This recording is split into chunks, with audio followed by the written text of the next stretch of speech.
ప్రియమైన వాళ్ళరా, ప్రభువైన యేసుక్రీస్తు నామములో ఈ ఉదయకాల సమయాన మీ అందరికీ నాకు హృదయపూర్వక వందనాలు తెలుపుకుంటున్నాను.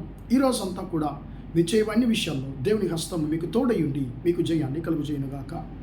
లూకా సువార్త 10వ అధ్యాయం 19వ వచనం సెలవిస్తుంది, ఏదియు మీకు ఎంత మాత్రమో హాని చేయదు అనేటువంటి మాటను మనం చదువుతున్నాం ప్రియులారా.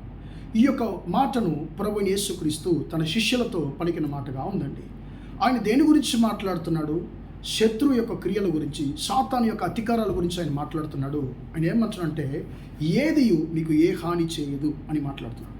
ప్రియమైన దేవుని బిడ్డలారా, ఈరోజు ఉదయకాల సమయంలో మీరు దేని గురించి మీరు భయపడుతున్నారో వాటన్నిటి మీద దేవుడు మీకు జయాన్ని అనుగ్రహించి, ప్రియమైన దేవుని బిడ్డలారా, మీకు అన్నిటి మీద ఆయన అధికారం ఇచ్చున్నాడు. కాబట్టి మనము దేని గురించి భయపడనక్కర్లేదండి.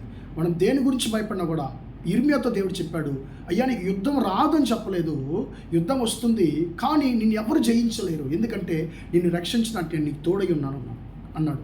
కాబట్టి ప్రియమైన దేవుని బిడ్డలారా, ఆయన మనకు తోడై ఉన్నాడు. ఆయన ఖచ్చితంగా మనకి జయాన్ని ఇస్తాడు. ఏది మీకు ఏ మాత్రమో హాని చేయదు అని దేవుడు అర్థం చేస్తాడు. Praise the Lord. ఈ మాట మీ జీవితంలో జరుగును గాక. Praise the lord.